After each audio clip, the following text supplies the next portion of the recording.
Previously on Viewfinder. Maybe he wonders if there's a totally foolproof camera that will help him get started.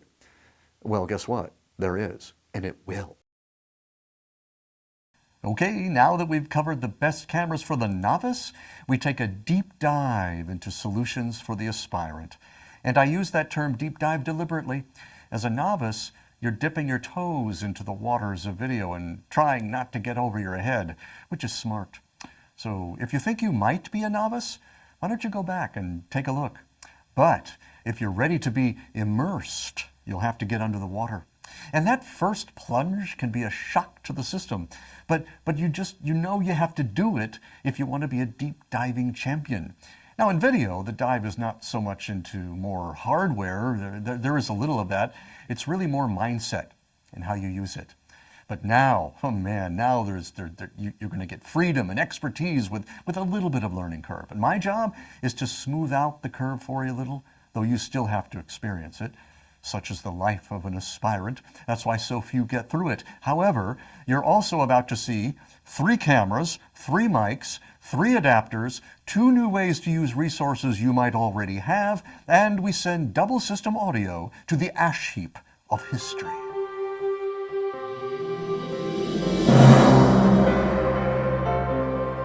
Hi, I'm Steve Washer with BrainyVideo.com, the place to master video for marketing. Now, in this brief series on the best cameras to make your YouTube videos, we're taking a systems approach. Because once you've grown as a novice, you want more options. You want to shoot sitting down, standing up, walking around. You want to use a teleprompter and make sales videos and higher-end marketing videos. So you need more flexibility. You know, shooting with your phone in your hand, you feel the camera shaking now. You get a certain distance away and it doesn't sound good to you anymore. Oh, and you want to edit, not just shoot and upload directly to YouTube. You want your videos to be more, finished. And that means you're ready to be an aspirant. In fact, you may not want to make as many videos as you did before until you move up. So the first question is, do you need a brand spanking new camera? Well, one thing is for sure, you're going to need some new capabilities. You want to shoot, both the selfie style and from behind the lens. So it would be nice to have one camera that could do both. It would be nice if you didn't have to hold the thing in your hand every time you shoot. Because setup should still be easy, you want a camera that doesn't require manual fiddling of the controls. But if you need access to exposure, focus, or white balance, you want them right at your fingertips and easy to use. And because you'll want to see what the picture looks like while you're shooting it, you need some way to monitor it.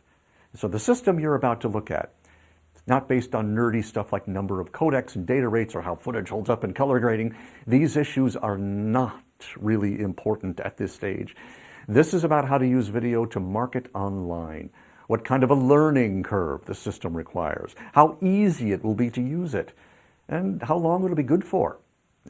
Really, that's an important consideration today. Let me tell you, I used to use this brick. I used it for 9 years for the videos, but today with constant innovation going on in the camera world, you're probably going to want to upgrade in about 2 years. That means not spending as much to acquire the camera. So I looked at ease of use, quality of image, peripherals for the kind of shooting you want to do, and pricing. So let's look now at the system that will save you beaucoup bucks and work for at least 2 years.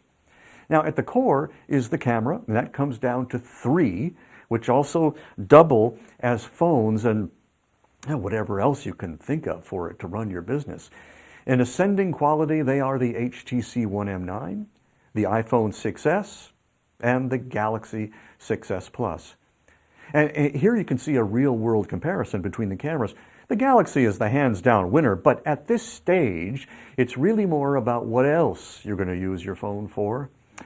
And any one of those will be fine for at least 24 months. Now, I know that was a lot of build-up to find out we're going to be talking about camera phones, but what makes all this work is not just the camera, it's the right peripherals. And first we must have good sound.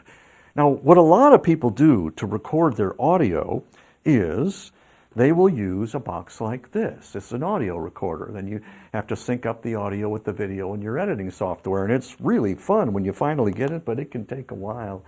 A better solution, especially for the aspirant, is to stop this practice altogether by plugging a mic right into the camera.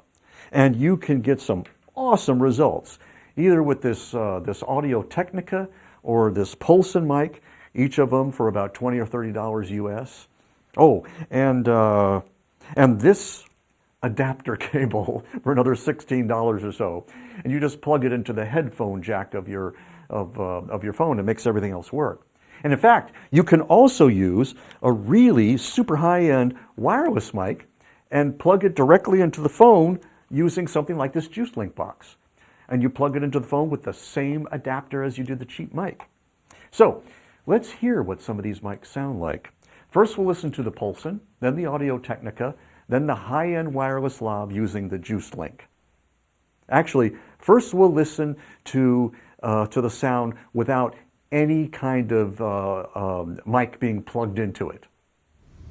So I'm shooting with the iPhone 6S right now, and it's a very nice image. It holds up well with green screen, but the audio leaves a little bit to be desired because we're just using the microphone from the camera that's a long way away. Plug in the Audio Technica, and it's like we're in the same room together. And this is the Pulson. It basically sounds pretty similar. So here's the big fancy wireless mic. Can you detect a big difference between this one and the cheapo mics?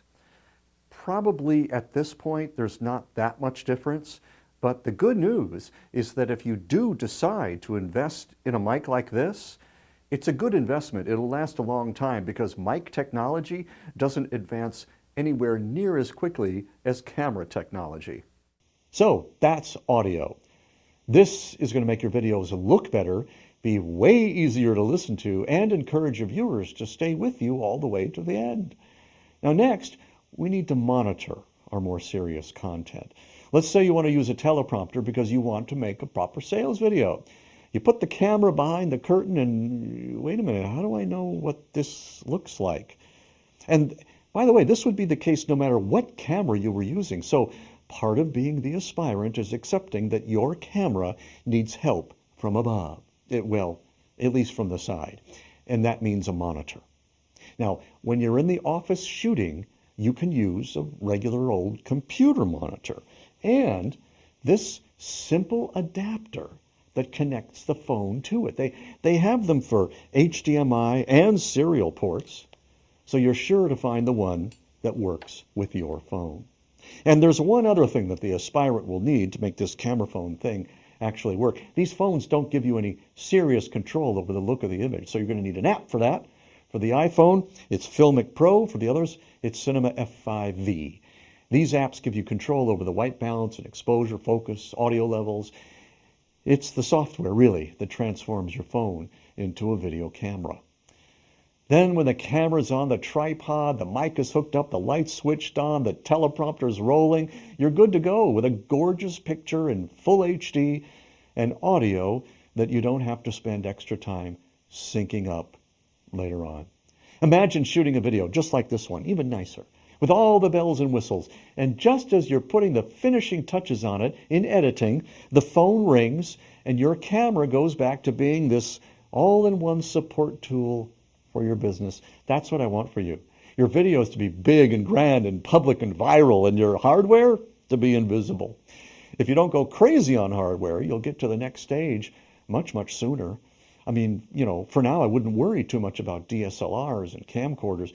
It takes time to get comfortable shooting with these new peripherals to understand the finer points of exposure and composition, focus, and most of all, time to explore the new forms of video that are possible only for the aspirant.